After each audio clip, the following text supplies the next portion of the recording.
That's what you guys should call the podcast. I'm Not Steve Kerr. Oh, we totally blew it.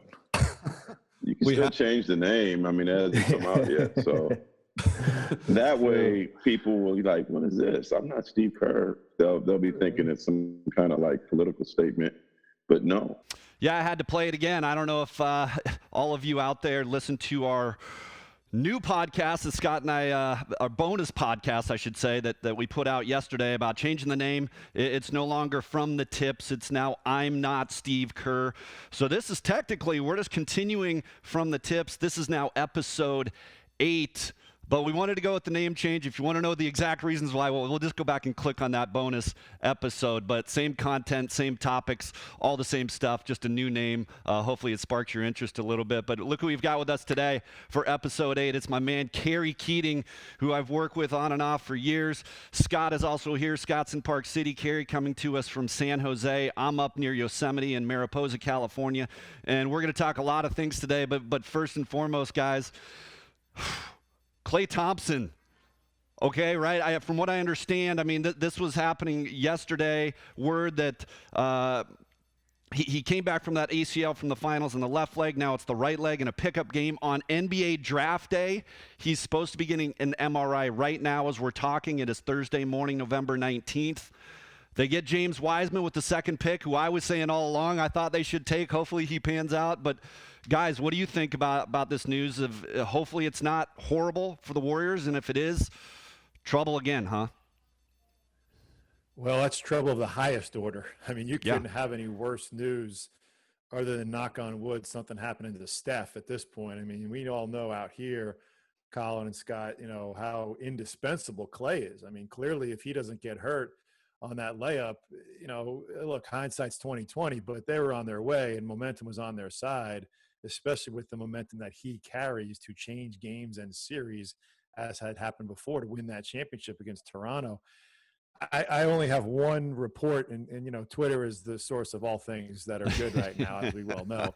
All things good. But there is someone out there that I can't quote him as a source. I'm not into a source guy. I say who it is, but in this case, there is at least one person who would be in the know who thinks he's torn his Achilles. Now, that's not a hot take or a report or a breaking news, but it seems that it's in that realm of the lower leg extremity, and it could possibly be. And we've been through that before. I've been through that with Larry before, Colin. We were sitting there watching games, and we saw the knee, and you speculate. But any injury right now is bad news. And man, what a blow for what should be a great night, and picking up some pretty good assets in the draft that the Warriors did last night.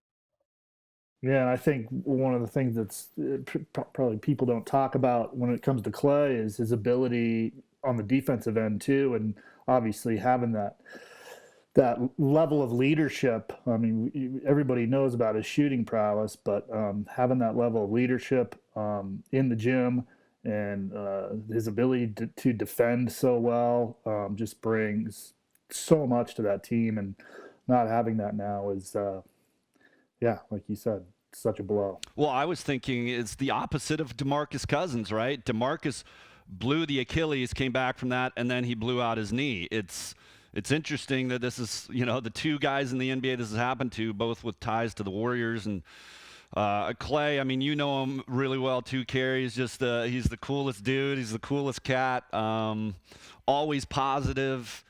You know, as competitive a guy as you'll ever come across. And it's just, I don't know. For me, you know, obviously you covering the Warriors for so long, and you kind of become a fan of these guys as people first and foremost. And I just feel so bad if it is what is being speculated, like you said, the Achilles, that this could shut him down for another year. And just the comeback, he's not getting any younger. Is not going to be easy for him. But outside of that, Wiseman, what do you guys think of that pick at number 2? I mean, a big body that everyone says the ceiling is unlimited. I was with Larry on this March about Obi Toppin for obvious I know. reasons. You like Toppin, I know. I wasn't the one pushing it on him. He was a fan, and I was too. You know, I don't want to harp on Klay's deal too much, guys, but there's so many ramifications and directions to take that incident and the existence of Klay. For me, having worked in college basketball for 25 years, having recruited, having seen this evolution, what's happening potentially right now with the slow death of the NCAA. And it's very real. If they don't have a tournament this year, we are very much going to go through a complete overhaul of what we know as NCAA basketball and athletics in terms of the structure. And the reason why I tie that back to Klay is, and not a lot of people, I kind of pride myself on seeing these little things that kind of happen that just kind of go by the wayside. But last night when the kid from USC got drafted, I don't know if you guys remember this, you probably didn't know who it was. There was a guy standing behind the couch just draping himself all over. I don't know how you say it, Akanu, I don't know how you pronounce his name. Yeah. It's his AAU coach. Okay. So you think it was his dad, it's his AAU coach. Okay.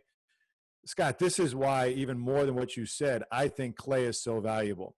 He may be one of, if not the last bastion of no frills superstars. And I'm talking superstars, not guys that Otto Porter that are making $27 million or Kelly Olynyk making $13 million. And oh, by the way, that's why those guys are draped all over these kids. That's life-changing money for 5 generations of 5 families. You just think about the money that's involved in this right now and the values. And all of this tying into the changing landscape. It's like, you know, the nor'easter of those 3 storms coming together at the one time to create the perfect storm. I'll tell you, 2021 is going to be revolutionary in a change that's going to affect basketball, I think, maybe forever, in how kids are developed, brought into the NBA, the loss of guys like Klay. Klay played on an AAU team. Look, I had Klay coming on a visit to Santa Clara in the first week of September. Once Washington State called and it was the first Pac-12 school, it was over. Yeah. Like, you know, we had Paul George committed at Santa Clara before he got messed with, ended up at Fresno State. We turned down Damian Lillard to take some kid out of San Diego at the time, and that was just a hindsight bad move. But my point is, there are kids like that out there, but they're now going to go by the wayside. There will be very rarely hidden gems like that. And Klay to me is transcendent in that sense, Scott, Colin, in that his value on the court is immeasurable. His value off the court is even more immeasurable, because there is nothing you have to worry about with him except what time the game is at, what time practice is at. And that's it. So an injury is of the highest order. I mean, any little thing is going to take these kids now off track. I mean, I look at some of these guys, like, I'm not going to downplay the guys that got drafted, but all the hype on LaMelo Ball is about his talent. It has nothing to do with his mental and emotional ability, which, by the way, is nowhere near where it needs to be a top 3 pick. And because I've seen that evolution since he was in 5th grade, playing on a team, AAU team, being hyped up to just throw the ball up as far as he could, calling it a shot, playing with his older brothers who were, 5, 6, 7 years older. It's just, there's so much to unwrap in all this, man. I think Klay's injury can have so many trickle-down effects into the overall landscape. But most of all, you got a decision if you're Joe Lacob.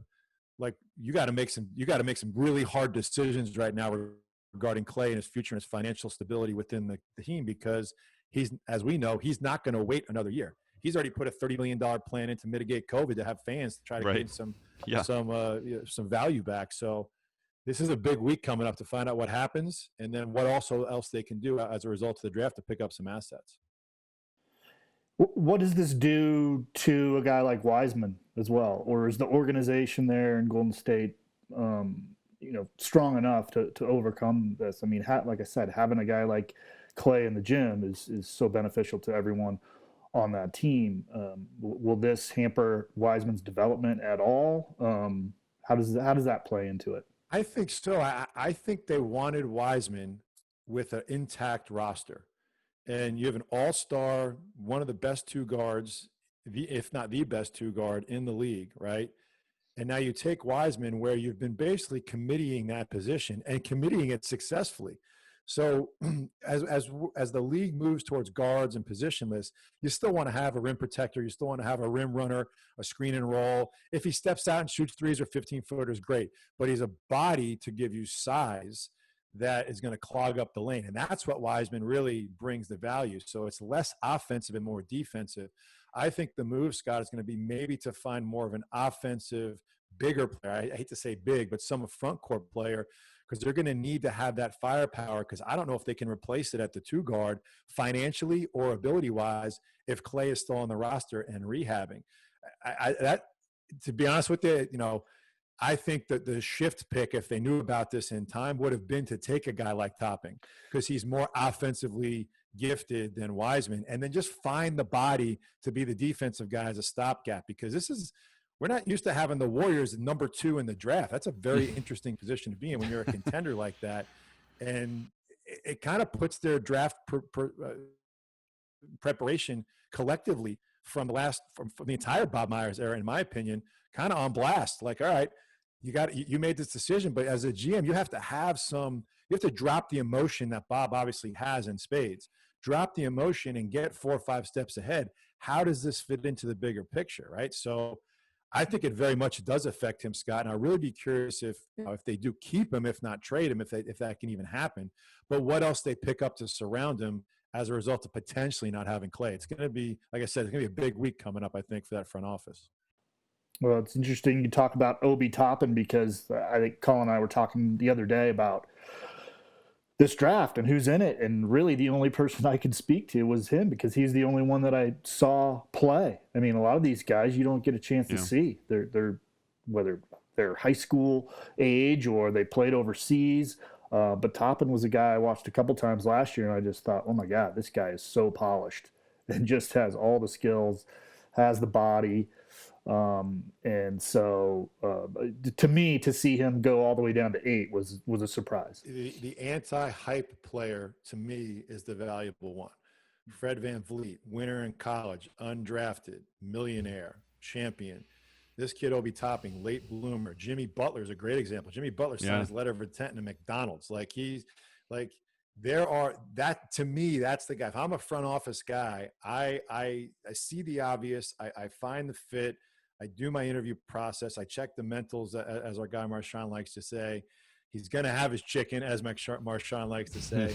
But what's his edge? Like what does he stand for? Where does he come from? Not just from a familial standpoint, but from an upbringing. Has he been in a coddled structure where things go wrong? Oh, I switch teams. Like, I was watching a little bit of the EYBL thing on Fox last night, and they had a retrospective look at the R.J. Hampton deal. R.J. Hampton played 1 session in Peach Jam. He played with Jermaine O'Neal, a former pro, great mentor for him. His dad's a little over the top, always coached him. Now he's not coaching him. They go 0-4 in the first trip. And what does he do? Oh, I'm going to New Zealand. I'm out later. Like, hey, to me, talent can overcome a lot of deficiencies. But I think if this is why some of these teams are constantly in that rut of being in the same position over and over and over again. And to your point, Scott, I liked Obi Toppin for the flash, the dunks, the stretchability, his size. He was a number 1 seed at Dayton Player of the Year. Like, I think sometimes these NBA guys overlook that stuff. Like, it's so easy to overlook, but you can't overvalue it. Now, he's with the Knicks, which have their own issues. But he's a New York kid. You saw the emotion because he's from New York. Yeah. So they may actually have started their march the next decade to have some relevancy if, knock on wood, he stays healthy and does become that guy that came up through the ranks as he moves to the pro ranks. Well, as long as Nolan's there, who knows? Yeah, getting back to the Warriors, they do have that $17 million. I know that kind of trade exception that they can spend, and we'll see what they do with that. But we retitled this podcast "I'm Not Steve Kerr," and Steve Kerr, everyone said last year was going to be his toughest coaching job ever. Well, we thought he'd get a lot of these if Klay was healthy and putting all the pieces together, a chance to make another run. He's going to have to dig in right away here soon. I doubt we're going to get Steve on the podcast now. He's going to be way too busy. But Kerry, just because we got right into this, and Klay, I want to just let people know about your history. Obviously, I covered you when I was in the media at ABC7. You were the head coach at Santa Clara for 9 seasons. Had a great run with the Broncos. Before that, assistant at UCLA. You were assistant, under Ben Howland. You were assistant at Tennessee under Buzz Peterson.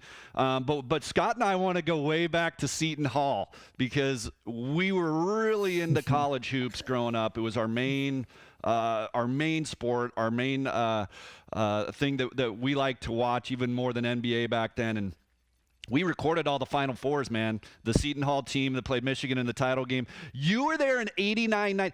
Were you there? Were you a freshman on that team, or did you come the year after? Remind me. I was a senior in high school. Okay. And I had just decided in that spring, because I got rejected from Chapel Hill. There was only 2 kids from my school that applied to Chapel Hill, and the other guy got in. I decided to stay home and go to Seton Hall. My dad was the AD. I had known PJ since I was 2. I went to Seton Hall to play baseball. And because I was a way better baseball player than ever at basketball, and I went to go play baseball. Keep in mind, Seton Hall the year before, Craig Biggio, Martise Robinson, player of the year with Robin Ventura in the country, played first base, got drafted by the A's. Mo Vaughn, John Valentin, Dana White, center fielder for the Red Sox at College World Series. So the baseball team was rolling. Wow. And I'm like, well, heck, I mean, I'm tuition remission. I'm going for free. Let's do it. And so I decided that spring to go. We went out to Seattle. I was a senior in high school. So I sat front row, was with the team, obviously, because my dad was the AD.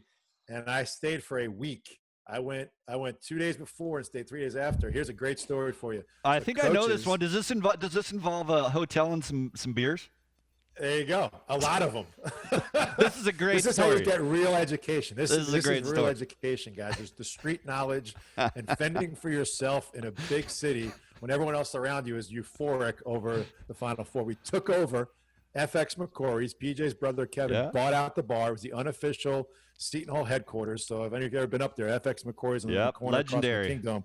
Huge bar, the big whiskey and gin and a wall. Like it was, and I'm 17 years old thinking like I'm the big kahuna, right?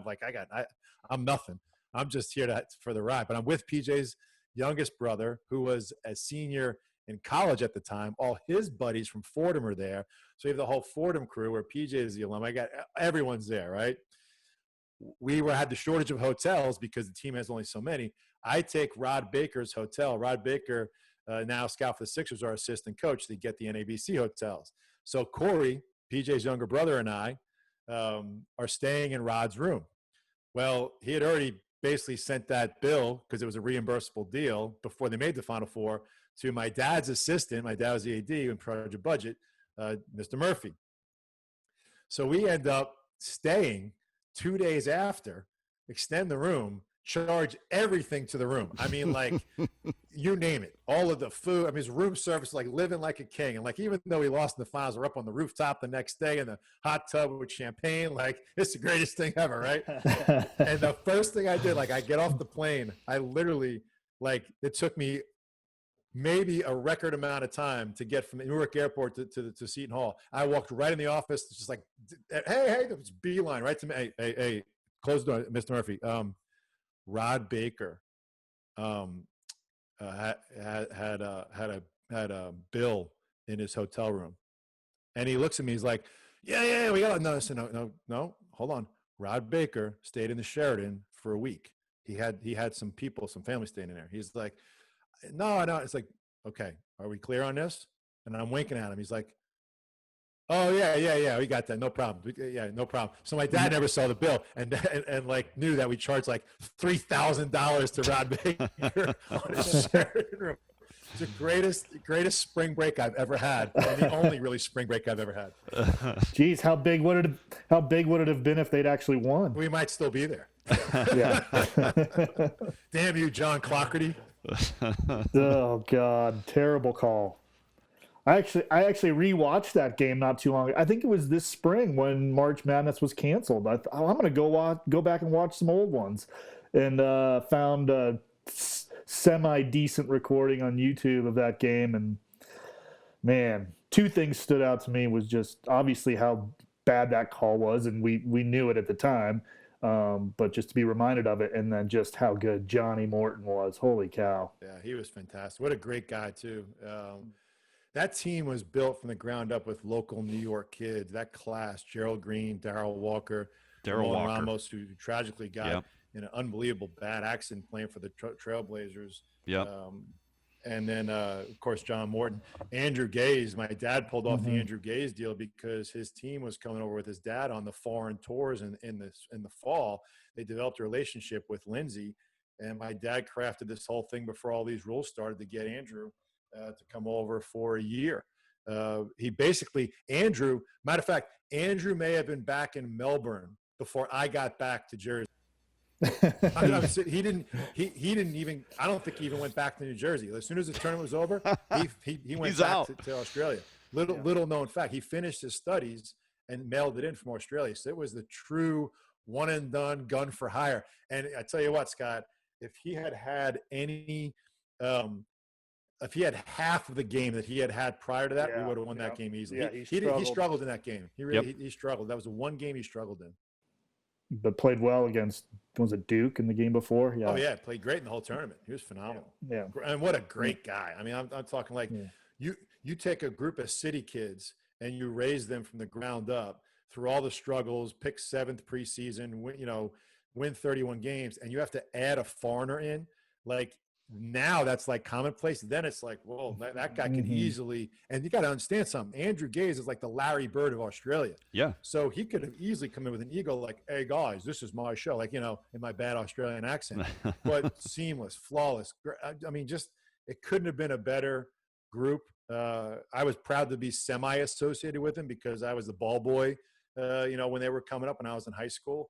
But to be there front row, to be behind the scenes, it validated my decision to stay home and go there. And then we had a great run when I was there. 3 Big East championship appearances, 2 titles, Elite 8, Sweet 16, and unfortunately got upset in the second round my senior year.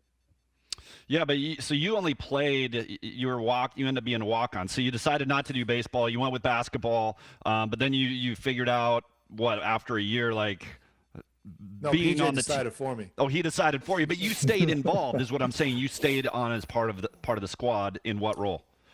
So he ended my baseball career as soon as he had about 5 or 6 of the practice players on that Final Four team leave, and they needed bodies. So he convinced me, and by the way, Mr. Murphy's son, we were classmates together, Mike Murphy, to walk on. The caveat for me was because I was going to go to Carolina to play on the JV team and work my way into coaching. And just be a part of it. And I didn't necessarily want to be a manager. I wanted to be more involved on the coaching front. Well, what my dad and PJ had arranged was with a company called Lafayette Instruments, who had developed an interface to connect computers to Super VHS VCRs.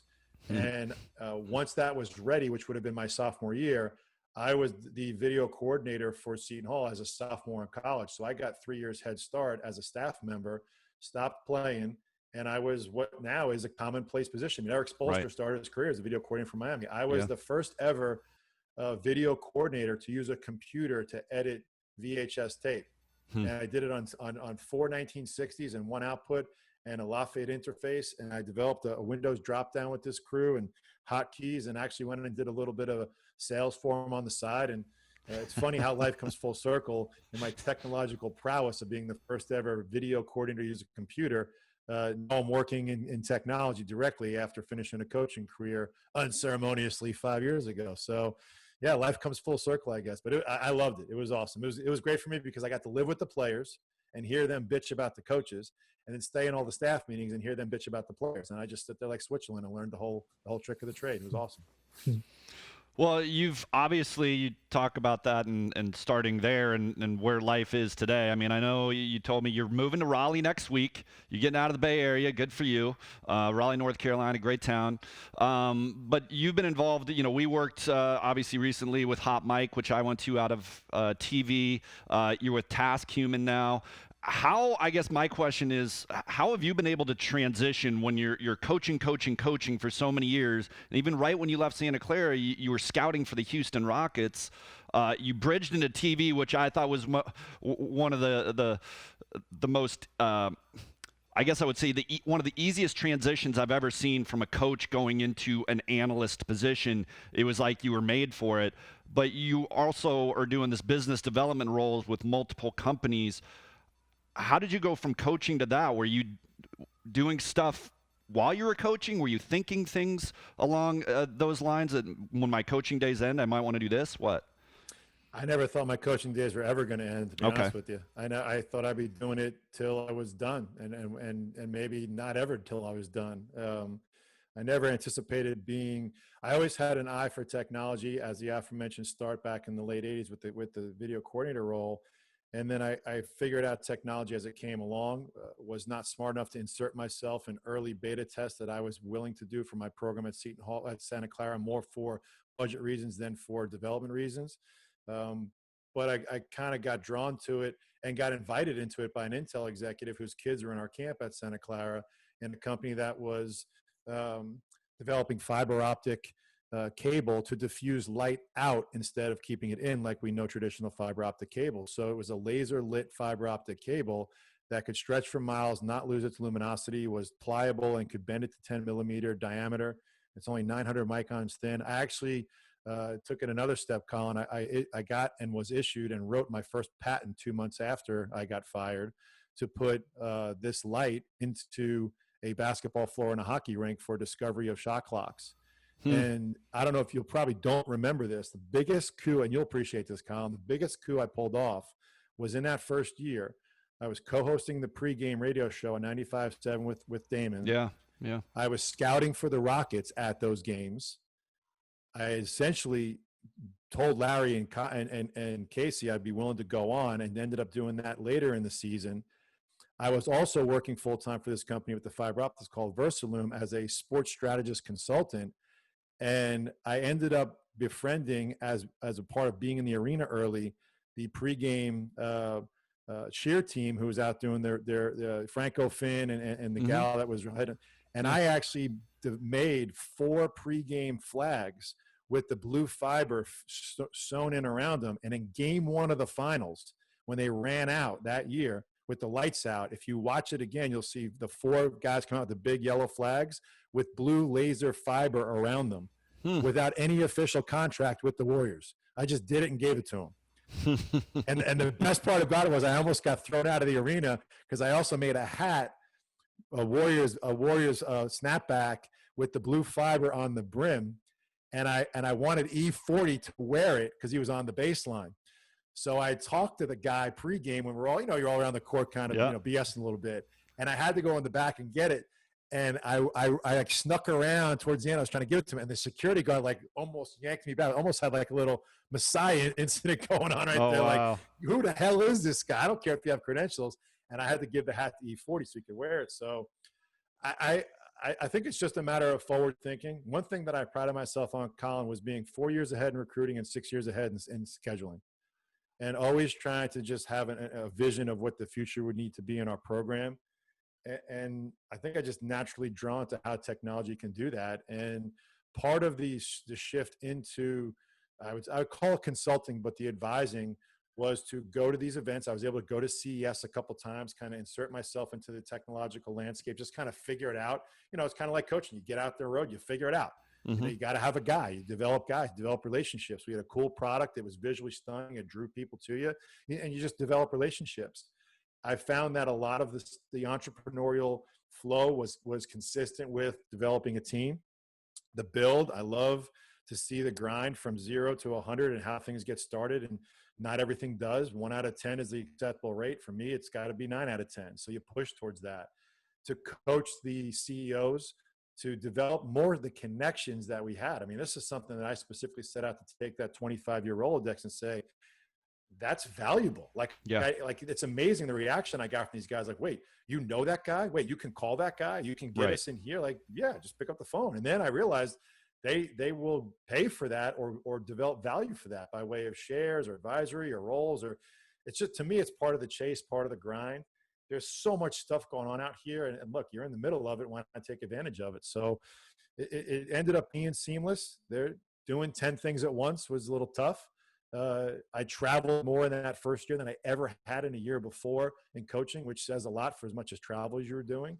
But I was constantly learning about how to raise money, learning how to develop product, learning how to say no, learning how to figure out, where to pick your battles and developing a product and a business. It's just like you're building a team. And you know what I love the most about it is, if I know 1,000 guys, make up a number, if I know 1,000 guys in tech right now, 995 of them don't know my first name. They all call me coach. Yeah. It's like the coolest thing ever. So I am nowhere near the level of Bill Campbell, but I certainly feel and understand what Bill did in a time of need, coming from coaching at Columbia and coaching these executives. And I kind of envision myself, if I stay in this in the next 10 years, developing more of a chance to do that. We've branched out through some cannabis. We've branched out into sport tech. We've branched out into, there's a company that I got hooked up with that's developing technology that's going to put your mobile phone in a contact lens. I mean, to see that happen at the very beginning and to see the development and know where it can go, to see the, no pun intended, vision of that. it's the chase. It's just like trying to go sign Russell Westbrook or hide Russell Westbrook for a year and, sign Kevin Love and make it to the Final Four and stand around with 80,000 people in the Final Four. Like, man, this is awesome. And you have a chance to do that with these companies now, being the center of it, not just in 80,000 people, but potentially the world. And with Tascam, we're trying to serve 2 billion people, and it can do that. It's capable. And to see it start to do that, it's pretty cool. Yeah, Task Human, very cool. We've got about a minute and a half. Real quick, though, the one that got away, James Harden. Give us that story real quick. I never saw him play in high school. I was uber focused on Kevin Love in that 2007 year. We had 2 scholarships. I was going after Kevin Love and Kyle Singler. I had stashed Russell for obvious reasons, and I never saw James Harden. April 5th, we're at the Wooden Award dinner downtown LA at the Marriott, and he comes up to me. He's like, "Hey, coach, what's up with the scholarship?" And I had no answer. Anyone else, I would have said, "Yeah, it's not my choice. It's Ben's choice." I said, "See that guy right there? Go ask him." And he never got in touch with Ben. And we literally could have taken him right. Yeah, we'll take it right now. We could have James and Kevin Love in the same class. Now, 3 Final Fours in a row, and the guys we had still pretty good. Yeah, but yeah. There's always one that gets away, and it was James Harden. Coach, Wow. hey, yeah, it's some amazing stories. Sorry that I told you we'd go through this fast. We only got a certain amount of time. We keep it quick, but hey, you're our first guest. Whenever you want. I know, we will. Next time. We will, man. We'll hit you up again. Really appreciate you. The friendship that we've created in the last few years has been really cool, and I know we talk a lot just all the time anyway. So appreciate you being our first guest on I'm Not Steve Kerr podcast. We'll be back with other episodes soon. Scott, you got one final word? Great to meet you, Coach, and good luck with the move. Appreciate it. Thanks, guys. Let's stay in touch. Let's do it again. Sounds good. Take care, Coach. Thanks, guys.